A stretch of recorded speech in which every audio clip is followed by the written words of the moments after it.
Right. So we're going to talk about accidents and emergency vehicles. And accidents, really, there's no talk of accidents really anymore. This is an older term. We talk about crashes. Usually, accidents, there's no fault in anything. But sometimes there is fault and we just don't know it. Like people driving too close, they don't mean to have a crash, but they just do because they're doing something incorrectly. So if an accident does happen, what you want to do is, or a crash happens, stay calm and follow procedure. Now, you've got that little booklet on a PDF, but if you wanted to print out a page, I would say print out this page and place it in your glove box because a lot of us will remember things from driver's ed, but not everything, of course. And with this, you might only use this once or twice in your life. So sometimes those things, it's nice to have them written out. So you have to stay calm and follow procedures. So the first thing you have to do if there is some kind of crash, you need to stop. And you need to stop because you have to look at what's going on. And you need to protect yourself from the crash scene. So that means move your car to the side of the road. If you can't do that, get out of your car and stay on the side of the road. Um, if someone is injured or killed, you must call the nearest law enforcement agency as quickly as you can. So don't wait to say, "Are you okay? I see that you're cut above on your forehead." Don't wait. Just call and say, "Oh, we're going to get you some medical attention," because that person can be with you one moment and maybe internally bleeding, and they causes them to lose consciousness the next minute. So get somebody that's trained to be there. If you're qualified, you can give first aid. You are required by law to do something for this person. You don't have to give CPR if you don't feel comfortable with that or if you don't know what you're doing, but you must do something. You can't just walk away. You can't sit in your car and let somebody suffer.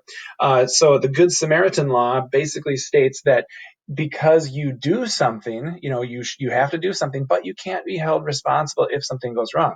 So let's say you're giving CPR that is needed, but you don't know how to do it that well. So as you're giving it, you end up hurting the person, breaking their ribs, whatever. They can't come back and sue you because you've done them a service. Basically, the law protects you so that people will help one another.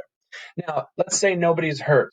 What you're going to do is you're going to provide five things: your name, your address, your date of birth, your registration of your vehicle. The first three are on your driver's license, but don't say driver's license because some people say, "What are the five things?" And then they end up saying driver's license, and I don't know what the others are. And they think they've given enough information. But your name, address, date of birth, registration of the vehicle, that's number four. And then insurance would be the fourth thing. Um, During that time, if you don't have your insurance with you, you should always have it in the glove box. But if you don't have it with you, you will need to provide that to anybody that needs it within 72 hours. And if the property damage is costly, you want to make sure there's law enforcement there. Getting a police officer there gives you that third party that can start to help to decipher things. Some of you might get in an accident, feel a little bit nervous, and the person could try to intimidate you. And obviously, then you walk away from the accident possibly saying that it's no big deal, it's my fault, or things like that. You never want that. You want to always have somebody else that can help you with that information. Now, with that thought, emergency vehicles.